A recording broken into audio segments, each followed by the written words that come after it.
नमस्कार सांग मैंने जय जगन्नाथ मु दिलीप आपण को स्वागत जनाऊँगी नुआ वीडियो रे।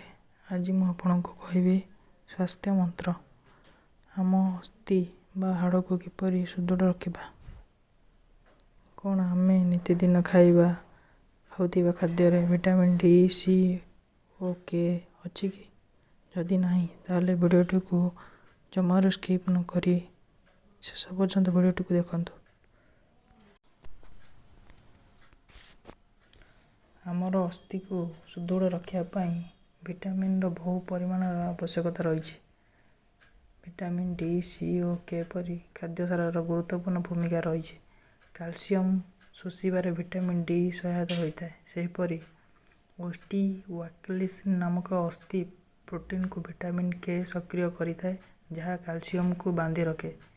एसहित मैग्नेशियम फॉस्फोरस और बोरॉन परी अस्थिर अन्य उपादान गुड़िक आहरण प्रक्रिया रे विटामिन सी उन्नति आनी थाए। साधारणतः दुग्ध जातीय सामग्री गुड़िक कैल्शियम गंताघर बोली आमे समस्ते जानिअछु। तेबे उन्नत अस्थि स्वास्थ्य पाई मटर छुई बंधाकोबी ब्रोकोली और पालंग शाग पियाज संडा धनिया पत्र और लेंबू आदि विभिन्न प्रकार पनीपरिया और फलमूलर मध्य पाई परिबा। एसहित नियमित व्यायाम आवश्यकता रही। पोषण आहरण कर अस्थिर स्वास्थ्य ठीक रही है।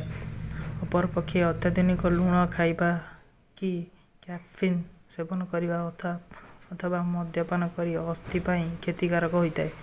दैनिक आम शरीर पर 2400 मिलीग्राम सोडियम आवश्यकता थिबा बेले आमे ताहा केवल लुणु पाई था। विभिन्न पनीपरिया रही है। तेणु सर्वदा मध्यम परिमाण लुण खाइबा भल, अन्यथा ताहा कैल्शियम हराइबार कारण होता है। सेहीपरि मधुमिश्रित सोडा पानी रे रही फस्फोरिक अम्ल कैल्शियम अक्षय पाई दायी। तेणु अस्थि को सुदृढ़ रखापी विटामिन बहु परिमाण आवश्यकता रही।